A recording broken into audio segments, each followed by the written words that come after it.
everyone doing? Great. Good.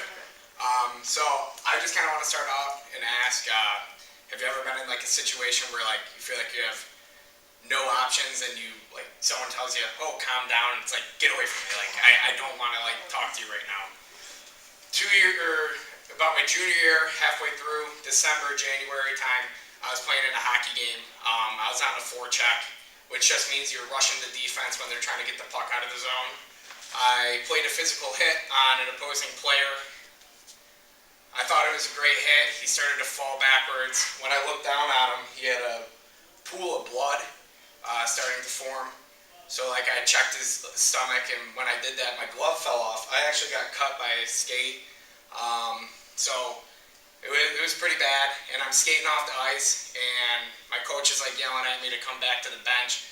I get off, and as I'm getting off, I'm swearing, and I'm making a big scene, and my dad comes up to me, and he tells me to calm down, and I told him to go somewhere else, to be polite, and then next thing I know, I passed out, and I woke back up, and I was in the lobby in front of families and everything, and the whole time I'm thinking, I'm like, oh, I'm gonna die, I'm gonna die, I'm gonna die.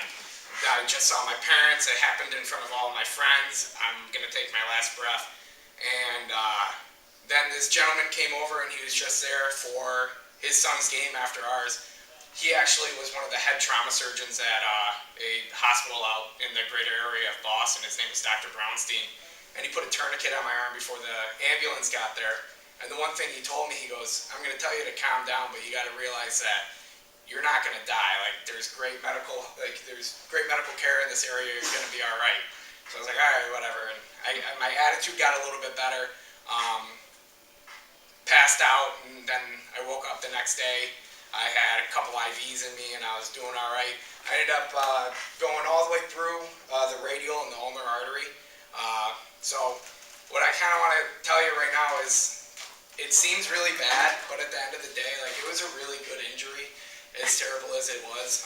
When you slice an artery, it actually kind of cuts, or it kind of curls up, so like less blood comes out.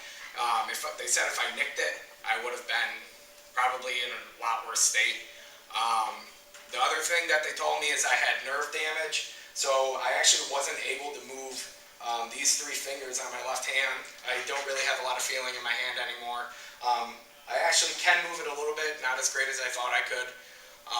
But they told me I was going to have no movement in it, so that's another thing. But what's important is that you always kind of have to have an attitude where it's like, all right, I understand that this is terrible. I understand that I wish it didn't happen to me, but you also have to have an attitude and say, all right, this did happen, and I have to do something about it. So I actually wasn't able to finish up my year. I was actually trying to go play college lacrosse. I was able to get back for the season to do that. I got a couple different offers to go play lacrosse places, but at the end of the day, I kept thinking, it's like, oh, well, my hand, it's not where I want it to be. So then I wanted to figure out, all right, how am I going to make it better? Started playing guitar again. Guitar was actually a really good PT, so I got pretty good movement back in my hands. I still play hockey today. But it's just important, although things seem really bad, you can always move on, you can always keep going. So I took a situation where a lot of people say I should have been dead. I'm still here today, I'm moving, and I have a good attitude, I think. But I mean, you just gotta have a positive attitude if you are faced with adversity. So, thank you.